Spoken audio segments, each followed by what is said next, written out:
Welcome back to Project Ozone 2, Kappa Mode, Episode 16, Day 1946. It almost would seem like I'm going backwards, tech-wise. I got Immersive Engineering presses. I got 4 rows of plates and 4 rows of gears. Looking at the molds here, there's only these 3. I'm pretty sure I don't need a rod mold, so we got plates and gears.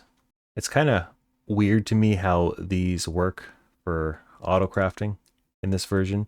In 1.12, I would have just, sent these items to like a Britannia crate and dropped the items on. You can't do that. I think the only item that I can figure out so far that reliably pushes items in is the hopper. I even tried using this item buffer from EnderIO. You know how you can set sides of these things to actually push or pull? It cannot push into here. So it's weird how this behaves. It's like it's only really anticipating the hopper. But regardless, the interfaces, I named them anvils. So of course gears and plates so I can see them. So that's cool. So we're going to push items into a crate and then item conduit over to the hopper. Goes in, gets stamped.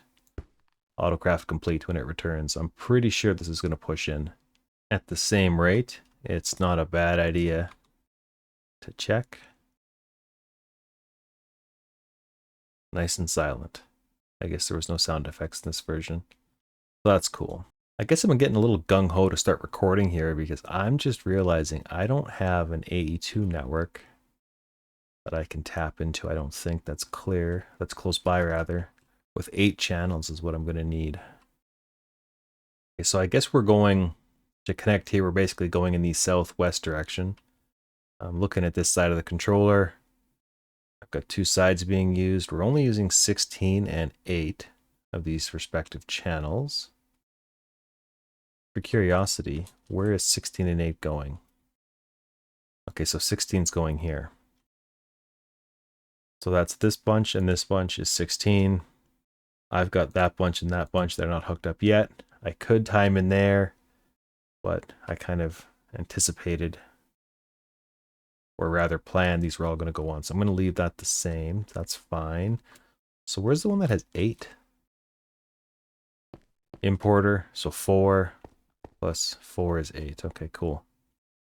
So that potentially could fit these 8. However, what if I want to add more stuff to that wall or in here? I think I need another controller. We'll plop you there. We'll go for a dense white cable, and I'm going to have a problem here with... I'm in this weird situation where my logistics pipe network can talk to AE2 and pull items from it, but AE2 cannot pull items from my logistics pipes network. So I've got a couple, recipes set up here, not very many. If I try to craft these, it's kind of an amusing thing. It took me a minute to realize what was going on. And of course, I try to show a demonstration, and now I'm missing the quartz. Oh, here's a rabbit hole. So we got the quartz fiber. I got 8. I'm going to ask for 20.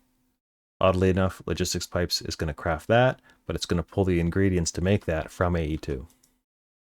I'm going to take these out. I'm going to stick them in here. We'll try that again, a demonstration. Okay. I was like, okay, I'm going to craft 4 of these. Sweet. And then, oh no, I was so slow. They disappeared. Where did they go? Logistics pipes can pull from AE2 if it wants to, but I'm not asking it to. Why is it? Why is it taking my items? Because I think it was literally last episode, but it's been several weeks for me and I got the terrible memory. I've got it set up to maybe not these ones. Right there. It's trying to satisfy a request, and I have it set to partial. So it doesn't have to pull a whole stack, it'll just pull what it needs. If I had this set to full, it wouldn't pull them unless a full stack had shown up. But look at that. There's 1 in there. It's trying to satisfy that request. Let's take a minute to just soak this in here. 36 FPS.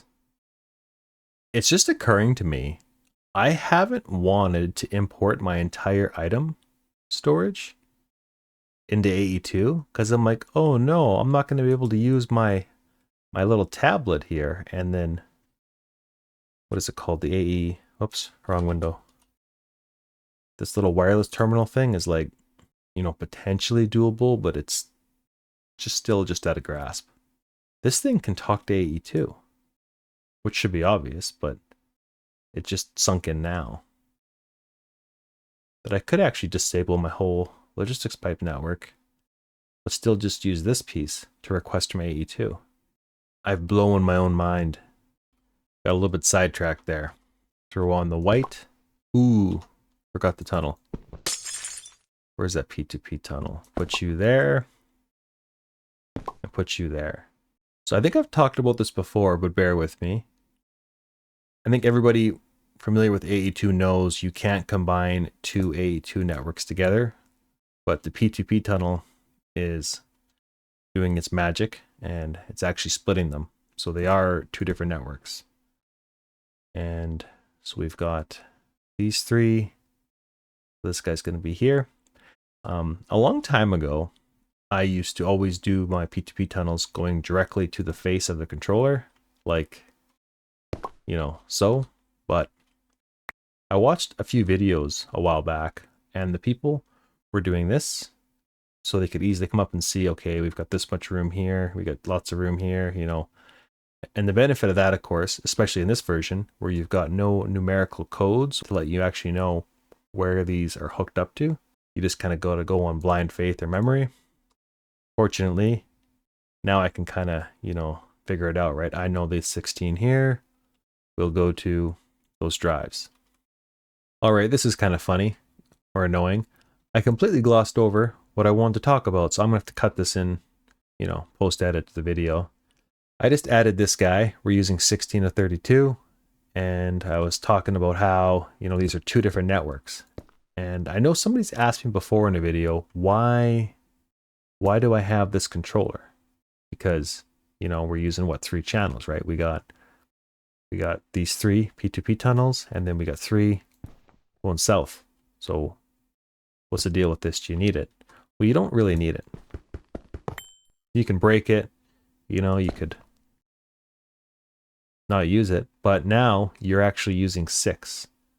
Because this is kind of acting as a small ad hoc network. So you only have, what am I trying to say? You don't have a lot of channels because you don't have a P2P controller on this side of the network. So I'm pretty sure it acts as like a small ad hoc. I've got 6 of 32. I don't actually know if you get the full 32, to be honest. That's kind of a different experiment. But regardless, you can see how if I was to start wanting to send 16 channels, like what's this face? You know, 5, another 5. Easily more than 16 channels are on this face, especially if we were to stick P2P tunnels in these sides. We quickly kind of bottleneck ourselves, right? Not that I'll ever need that many, but if you stick this guy, this controller in here, you get 32 channels per face. So these 3 are talking to this face, which means the other 3 are talking to this face, which is why we're only using 3. So instead of being able to only have 16 P2P tunnels here, because there's 16, you know, to the south, we can do the full 32 and sending out almost 32. So this configuration here, you have 32 times 32 channels. Without that controller, it's like 32 times 16, I want to say. God, I hope my math's right. And if you don't use P2P tunnels, you get, well, you'd have to run, you know, cables for each trunk, right? If you wanted to run 32 channels that way, that'd be a trunk, and then another trunk, and another trunk. This is compressing all that. I am now determined that I want to vindicate. Is that the word? I want to use the full 32 channels to prove I'm not crazy. You're crazy. So I'll throw these dents here. I don't know if I need a dense conduit yet, but might as well plan for the future, right? Okay. So now we're bringing this cable over to this south trunk. I almost wish I could dye these. That's one thing they really missed opportunity. So we're now on the main trunk that goes to down there. And of course, we don't want to go straight up because this, you know, is my essence farm, which is all split and networked right here, which I'm sure is very confusing to look at. But we have the subnetting happening with the storage bus and the interfaces. And I think I've talked about this before too. I'm getting way off on a tangent, but the main connection you usually make off of your main network is you'll have a storage bus talking to an interface and it kind of exposes it. However, I've configured the storage bus to extract only. I don't want my main net pushing items in to the green network. I only want it pulling items out. But there's times I've asked the green network to craft things, to auto craft things, and it needs certain items from other places in the base, possibly on the red network or the purple network. So what I've done is the storage bus, again, extracts from the interface. So it's like one directional this way and then another directional this way. And instead of just, you know, flipping this to both directions, what I'm imagining in my brain, I think it works, or maybe I'm just really clueless and missing something obvious, but it's like a push-pull configuration, or they call, like, you know, producer-consumer, I think is a word or a phrase. I want the purple network to be able to pull what it needs from here, but I don't want it to be able to push items in. Same with this network. You can pull from down below, but I don't want you to start placing stuff, because potentially if my essence farm up here got out of control, all the essences that I'm making could get pushed to my main network. But since it's set to extract only, that can't happen. I hope that makes sense. And I hope I'm not missing something obvious, but it makes sense to me, so I'm running with it. Now I guess the whole symmetry thing here is going to go out the window. Maybe I should do a little higher to give myself room. I do not know. Let's try that so we can actually recover those.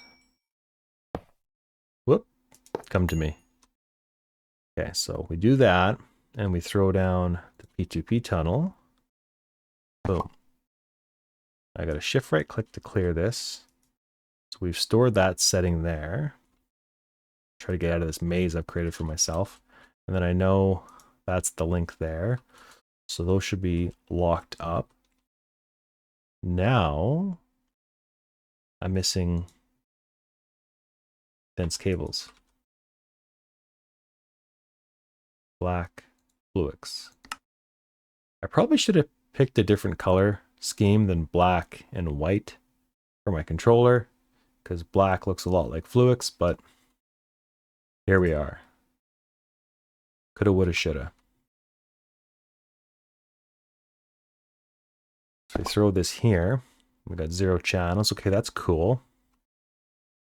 Now, I guess for the time being, all I really need to do... I think I've actually got a plan here. I'm thinking I might put crates from Immersive Engineering, like, you know, chests, here in the middle. And I might actually put these interfaces on the top. That way, it kind of allows me to double my potential inputs.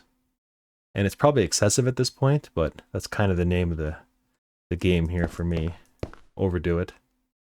Just because. So we're going to have 4, and then another 4 is going to be 8, 8. So we got 16 getting used here, actually. So that's fine.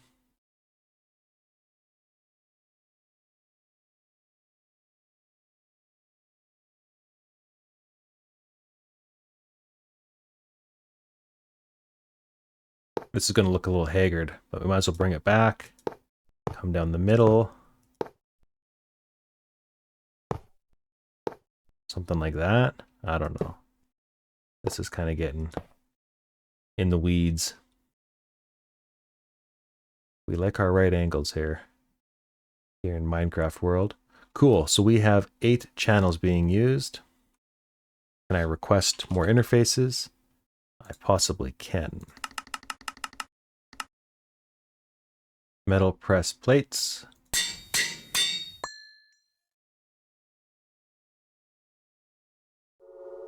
Metal press gears.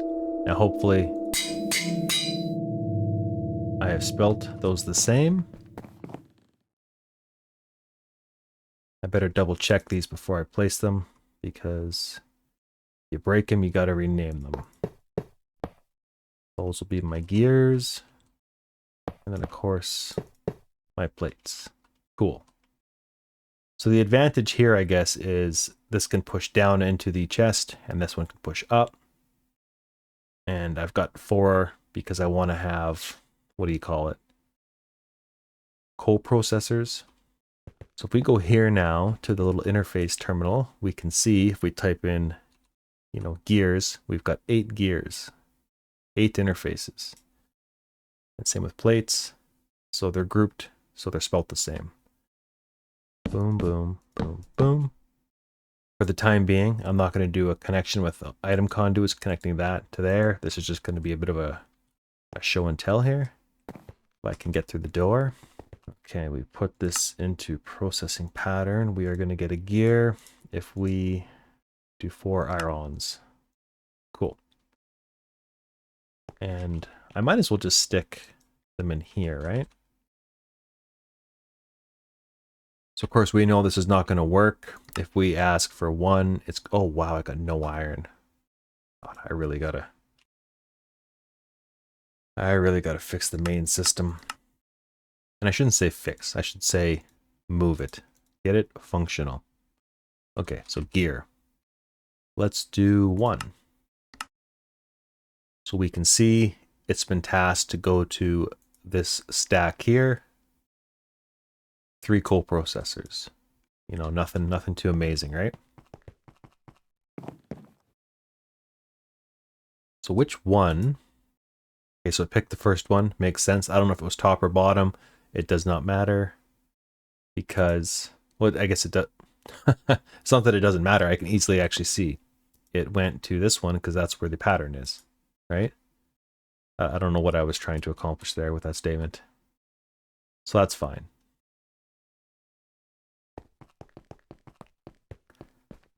Now what I want to do is I want to cancel that. And I want to say, you know what?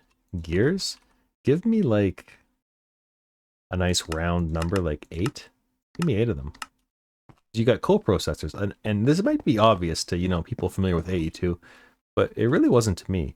I thought you could just stack coprocessors over themselves and they would, you know, do their thing.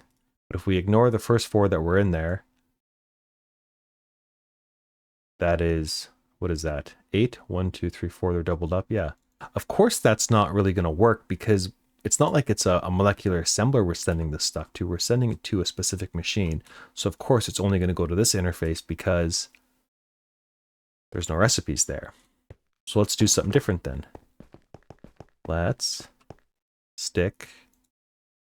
I think I left some ingots in there by accident. Let's cancel this. Let's go here, click down again, and down again. So we're going to do it justice. We are going to gears. Ooh, but which gears is it going to do though? I almost need to do 8. That's not true. I gotta be careful. It should have been gears top and gears bottom. Is how I should have named them. I'm realizing things during this show and tell situation. We got gear, we got gear. Okay. So it's literally the first 4. So that tells me I'm going to have to be careful when I put these in. Because what I'm imagining is, you know, this bottom row is going to do gears, and then maybe this top row is going to do gold. Because I got more gears than 8 or 9. What is this? 2, 4, 6, 8, 9. Cool. So all these are empty. So now, with the massive coprocessor, we know that if we ask for 8 of those, we should expect an even split.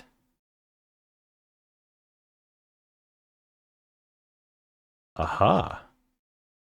We don't have one. I feel like I thought I knew what it was going to do, and then now I'm just realizing I don't know. I just went off on a wild goose chase, so let's try this again. I don't know where I'm going to cut that video, but all of my crates over there are empty. I want to do a test for 8 of these. And it's going to the biggest available unit with the most coprocessors. That is cool. 8, 8, 8, 8. Okay, that is what I originally expected to happen. Apparently just having a crafting unit gives you 1, then adding these extra 3 give you 3 more, so a total of 4. Because if I was to subtract, you know, 1, 2, it's actually only going to go to 2 spots now. We've canceled everything.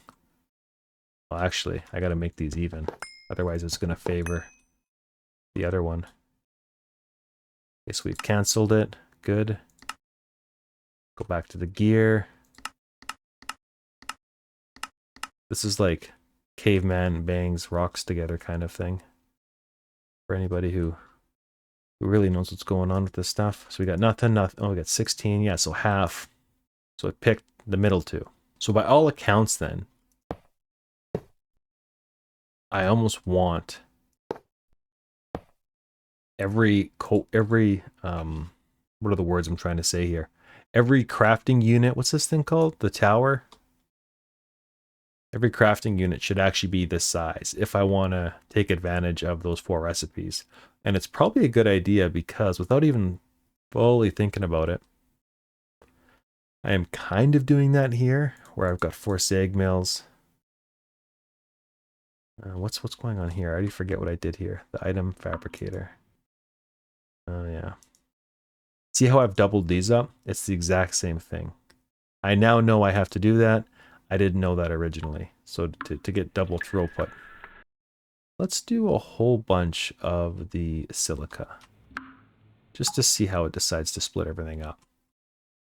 So we got tons of room in the storage grid. Silica. Make me 1,000. Is that too greedy? Oh, we can see what's getting made here. Sand. Oh, quartz blocks are getting made. Interesting. See, that's paralleling up, I guess, because... Oh, that's weird. I think my magnet's actually pulling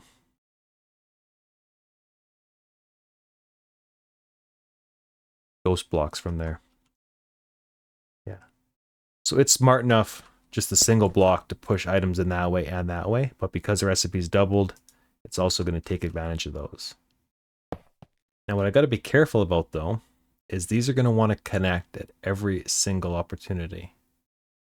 And we can't have that because ingots or gears cost 4 ingots, which is going to mess everything up. You know, I don't know if it's streamer blindness or it's also got to be just me, but my ability to just stare right at something that I'm doing wrong. Like I know what I got to do and I'm just doing it wrong. Okay. We're pulling from this chest. Because at first I thought, hey, I configured these, now I got to configure the ones down below. But it's like, no. We're going from the crate. That's the whole point of the crate. It's the collector.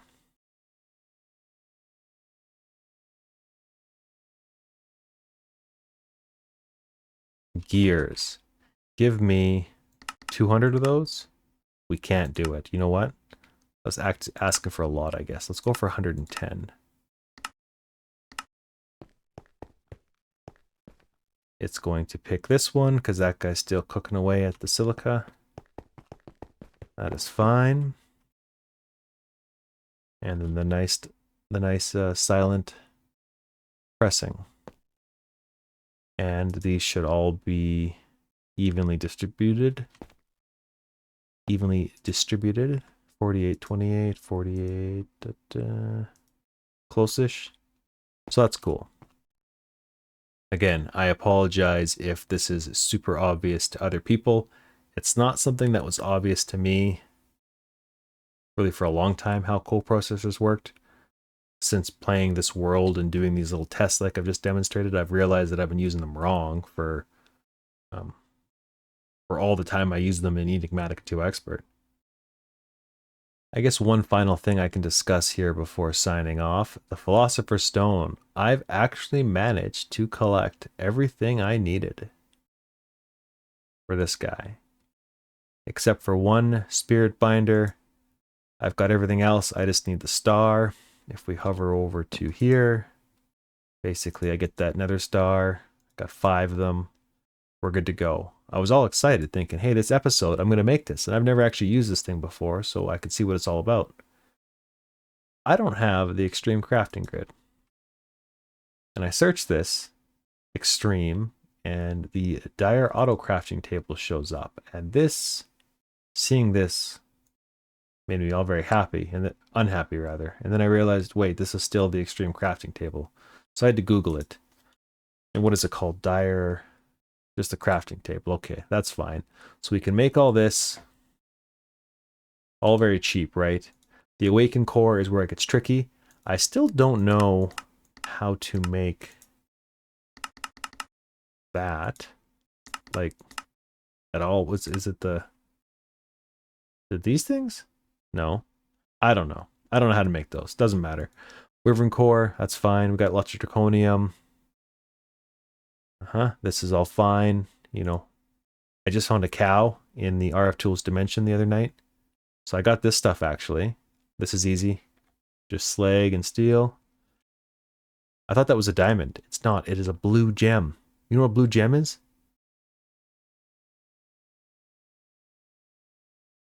A blue gem is found on Neptune. Let's hit the M key. Where's Neptune? Tier 7. We're on Jupiter, Tier 4. You can confirm that because my rocket is a Tier 4. It has been oh so long since I did rocket stuff. Like literal months, I think, maybe at this point. Not looking forward to that. If I wasn't so allergic to the quest book, I probably could have figured that out by... Where do they hide the rockets? Tier 5, Tier 6, 7, 8. Okay, we actually need to get to 9. Back to the stone here. The other thing that was tripping me up that I hadn't had in the longest time, or hadn't got any of, was this vibrantium. Vibrantium? 32. That stuff's easy. This enticing crystal? Villagers. You know, you can't make villagers out of a powered spawner. You can't capture them in a safari net. It's just the worst, right? So, fortunately for me, I was streaming, and a guy that I've been chatting with in Discord occasionally, Daddy Death, who'd give me tips about the magical cleaver, harvesters, 10-10 tending seeds, and I'm sure a couple other things, he gave me an amazing tip. Actually, he gave me quite a few amazing tips the other night there when I was streaming. So I just built this behemoth here to get villagers. And it's kind of cumbersome, but basically this is a safari net with a zombie villager inside. Notice how I named it 0.5 seconds. You try to capture a zombie villager, which was painful. RNG was not working for me. You make one of these, you start the conversion process, and then you try to time it and whittle it down to right before it turns into a villager, you capture it. So it will, you can, what am I trying to say here? You can put a zombie villager in a net. You cannot put a villager in a net. So when I spawn this, that's going to get sucked in, pushed into there. There's going to be some kind of cooldown timer that is, I don't know, 10 to 15 seconds. What a terrible angle to stand on. But basically, he hit the ground and, I don't know, pretty quickly turned into a villager. Whoops, that's cool. And then if I retract this, I've actually inverted the extraction on these drawers, which is kind of cool. This guy is a low signal, that guy's a high signal, and it also, high redstone does turn that thing off. So that's cool. I should probably do something with these guys, because they're just going to be all laggy, aren't they? You. Come here, you. And you. You're fine. I guess I got to rearrange those clouds. They're not doing it for me. Looking at the auto spawner recipe, it's not too bad. Even this is not too bad. The witch and the... all that's fine. The charged Draconium is what had me concerned. I just kind of looked at it and said, oh, there's no way that I can make that. But again, same guy, Mr. Death, told me, oh, just throw in an EnderIO capacitor. Vibrant capacitor bank. I don't know if the size matters, but I got a bunch of them. It equals 4 mil. They're vibrant here. I tried to shift click them in. Look at that. Boom, boom, boom. I wouldn't have had that full of other junk. That would have been slicker. So yeah, you can make charged draconium. That's definitely not how you make it in 1.12, I'm pretty sure.